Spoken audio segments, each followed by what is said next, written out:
Hello everyone. आज की जिस बुक के बारे में हम बात करेंगे उस बुक का नाम है mind management not time management, और ये बुक लिखी है डेविड कैडवे ने। और इस बुक की तुम्हें मैं इंपॉर्टेंट पॉइंट्स बताता हूँ। पहली चीज़ इस बुक के बारे में एक मुझे बहुत अच्छी चीज़ लगती है कि आपको देखो, हम लोग कहीं ना कहीं जो सबसे बड़ी प्रॉब्लम फेस करते हैं, हम टाइम मैनेजमेंट को का कोर्स लेने पे रहते हैं कि यार टाइम मैनेज करना है, मुझे ये सब कुछ चीज़ें करनी है। बट हम भूल जाते हैं कि हमें पहले माइंड मैनेज करना होता है। टाइम मैनेजमेंट तभी होगी जब तक आपका माइंड किसी चीज़ में 100% हाइपर फोकस की कंडीशन में तुम नहीं हो। तुम्हें समझना पड़ेगा कि पहले तुम्हारा माइंड है, बाद में टाइम है। तो बिना किसी फालतू टाइम लगाए तो वीडियो को मैं स्टार्ट करता हूँ। पहला पॉइंट वीडियो का ये है कि कोई भी चीज़ इतनी मुश्किल नहीं है जितनी हम समझते हैं, क्योंकि हमारे माइंड को, जो हमारा माइंड है वो इस तरह से डिज़ाइंड है कि वो हमें बार बार ये चीज़ रियलाइज़ कराता रहता है कि नहीं, हम इनफ नहीं है, हमारे पास ये इनफ रिसोर्स नहीं है। तो यही चीज़ है, इसमें आप कितना ही टाइम मैनेज कर लो, अगर तुम्हारा माइंड मैनेज्ड ही नहीं है उस चीज़ को करने के लिए, या वो कन्विंस्ड ही नहीं है उस चीज़ को करने के लिए, तुम वो चीज़ें नहीं कर पाओगे। ये एक कटु सत्य है। अगर तुम्हें लगता है कि तुम्हें ये चीज़ करनी है, पहले अपना माइंड उस हिसाब से फोकस करो। बाद में तुम देखोगे टाइम तुम्हें मैनेज करने की जरूरत भी नहीं पड़ेगी, क्योंकि तुम्हारा माइंड ऑलरेडी मैनेज्ड है। किसी इंसान की रोजी रोटी चल रही है, उसे पता है कि वो सुबह उठकर उसे काम करना ही है। वो रात को एक रिमाइंडर नहीं बना रहा होगा कि मुझे सुबह इन टाइम के बीच में ये चीज़ें करनी है। उसे पता है कि उसे अगले दिन उठकर क्या करना है। अगर उसका माइंड नहीं है, एक कॉरपोरेट एम्प्लॉय की बात करूं, उसका अगर माइंड उस चीज़ में नहीं है, उसे वो चीज़ मैनेज करनी पड़ेगी, क्योंकि उसके लिए वो मजदूरी है। वो उसमें खुश नहीं है, पर वो एक उसका पेइंग जॉब है। पर अगर वो उस चीज़ में, अगर जैसे कई लोग होते हैं कि कई लोगों को कॉरपोरेट में ही जाना है, तो उनके लिए वो बेनिफिशियल है, उन्हें वो मैनेज करने की इतनी ज़रूरत नहीं पड़ती है। उन्हें वो इतना स्ट्रेस नहीं होता है, उन्हें इतना माइंड अपना मेकअप नहीं करना होता है कि मुझे ये चीज़ करनी है या नहीं करनी है। पर और दूसरी साइड में जिनका कोई पैशन है, या वो अपने पैशन को भूल कर एक कॉरपोरेट वर्ल्ड में जा रहे हैं, तो उनके लिए वो डिफ़िकल्ट होता है, क्योंकि उन्हें अपने माइंड को पहले समझाना होता है कि मैं क्या चीज़ करूँ। क्योंकि आप अगर दो दो खरगोश के पीछे भाग रहे हो, तो आप पॉसिबिलिटी है कि आप एक को भी नहीं पकड़ पाओगे। तो यही चीज़ है, तुम्हें पहले मैनेज करना होगा अपना टाइम, माइंड नॉट टाइम। पहले तुम्हें अपना माइंड मैनेज करना होगा, तुम्हें करना क्या है। दूसरा पॉइंट इसका यही है। अब देखो, ये तो हो गए कॉर्पोरेट की, दूसरे जो स्टूडेंट वगैरह होते हैं उनके लिए, कि सबसे पहले अपना वो टास्क पूरा करो जो कि आपके लिए मोस्ट इंपॉर्टेंट है। और इस चीज़ में कहने का मतलब ये है कि सबसे पहले उठकर ये फ़ोन में मत लगा करो, अगर अनलेस और अनटिल तुम फ़ोन में कुछ कमा रहे हो या नहीं कमा रहे हो। अगर तुम्हें तुम्हारा फ़ोन कुछ दे नहीं रहा है in terms of money, power या पैशन, तो तुम अपना बेफालतू फ़ोन इतना ज़्यादा स्क्रॉल नहीं किया करो। देखो, मैं अपनी वीडियो में हमेशा कहता हूँ कि फ़ोन चलाना भी ज़रूरी है, पर ये ऐसा नहीं है कि सिर्फ फ़ोन चलाना ही ज़रूरी है। तुम्हें थोड़ा इन्जॉयमेंट भी चाहिए, आधा 1 घंटा, 1.5 घंटा, 2 घंटे ज़्यादा बुरे नहीं होते हैं। पर अगर तुम 24 घंटे में से 14 घंटे अपने फ़ोन में ही लगे हुए हो, तो देखो दिक्कत है। और अगर तुम्हारे फ़ोन से ही तुम्हारा बिजनेस चलता है, तुम्हारा काम सारा चलता है, तो तुम करो सोशल मीडिया, तुम कुछ क्रिएट करते हो।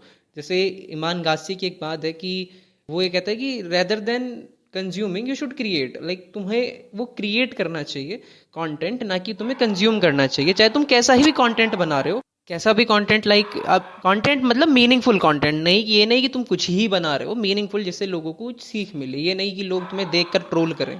तीसरा पॉइंट इस बुक का ये है कि हर दिन अपनी प्रोग्रेस के ऊपर फोकस करो। अगर एक दिन तुम्हें लगता है कि उस तरह से तुम्हारा जो प्रोग्रेस है वो उस तरह से नहीं हुई है, आज तुम्हारी प्रोग्रेस नहीं हुई है, कि एक दिन तुम्हें ऐसा लग रहा है कि तुम्हारी प्रोग्रेस नहीं हुई है, पर तुम्हारा जो फोकस होना चाहिए वो अपनी प्रोग्रेस को देखते हुए उस चीज़ पर, जैसे कई बार ऐसा होगा तुम्हारे साथ कि जब तुम अपनी जर्नी में होगे, तुम्हें लग रहा होगा कि यार मैं क्यों कर रहा हूँ, ये सब चीज़ें मेरे लिए वर्थ इट भी है या नहीं है, ये चीज़ें मैं कर भी रहा हूँ तो इसका कुछ फ़ायदा मुझे मिलेगा या नहीं मिलेगा।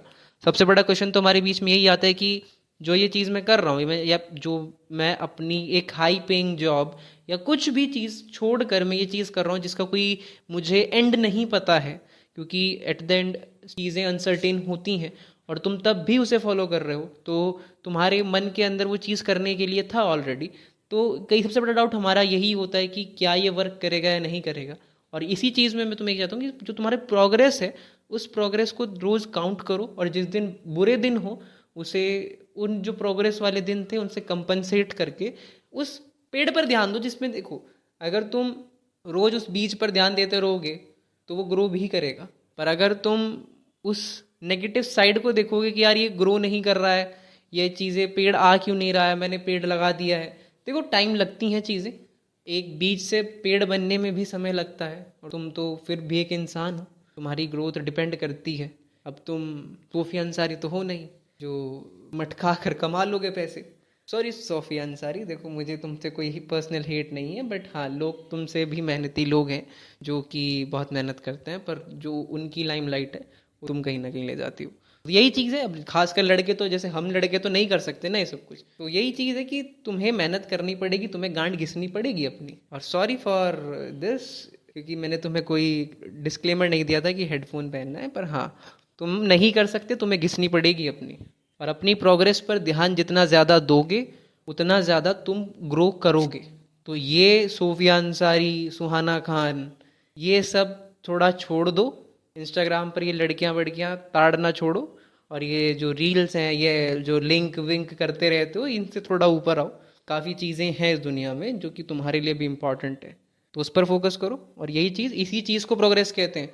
जिस दिन तुम्हारा ये एडिक्शन टूट गया, तुम्हारी पॉर्न एडिक्शन टूट गई, ये सारी चीज़ें तुम खुद ब खुद रियलाइज़ करोगे। सबसे बड़ी तुम्हारी मास्टरबेशन और पॉर्न एडिक्शन, ये सबसे बड़ी एडिक्शन है तुम्हारी लाइफ की। अगर तुम्हारी सबसे सबसे बड़ी एडिक्शन ये छूट गई तो तुम अनबीटेबल होगे कुछ चीज़ों में, क्योंकि तुम्हारा माइंड अच्छे से वर्क करेगा। क्योंकि तुम्हारा दिमाग ही इतना करप्टेड है, तुम्हें नहीं पता, तुम्हारे दिमाग में सिर्फ सेक्स घूम रहा है अधिकतर लोगों के, जिसकी वजह से उनकी ग्रोथ रुक रही है। वीडियो ज़्यादा लंबी नहीं करता हूँ, तो मैं एक चीज़ बताता हूँ जो अगले 3 पॉइंट यही है। तुम्हारे आइडियाज़ भी मैटर करते हैं। फाइनल रिजल्ट तभी अच्छा आएगा जब तक आइडियाज़ अच्छे होंगे। तो फोकस करो कि आइडियाज़ ज़्यादा अच्छे हों, जिससे कि फाइनल प्रोडक्ट अच्छे हो। कि तुम्हारे एफर्ट उतने उस आइडिया पे लगाओ जो तुम्हें लगता है बेनिफिशियल होगा। क्योंकि ये नहीं कि तुम भी वड़ा पाव खोल के बैठ जाओ, थोड़ा क्रिएटिव सोचो, चीज़ें करो जिससे कि थोड़ा अच्छा कर सको। तो उस आइडिया पे ज़्यादा इन्वेस्ट करो जो कि तुम्हें लगता है कि बेनिफिशियल होगा। और आखिरी पॉइंट ये कि जो नेगेटिविटी है थोड़ा से अवॉइड करो। थोड़ा अपने इंजॉय भी करो लाइफ, थोड़ी मेहनत, थोड़ी मस्ती, थोड़ी मौज, और नहीं मिले तो रोज़ खोज लो। पर ये ना हो कि सिर्फ मौज हो और मस्ती हो, कोई ग्रोथ ना हो, कोई पैसा ना हो, तो वो भी मैटर नहीं करता है।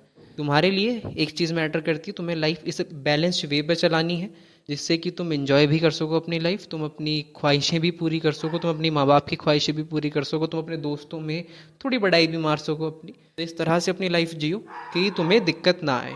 Thank you.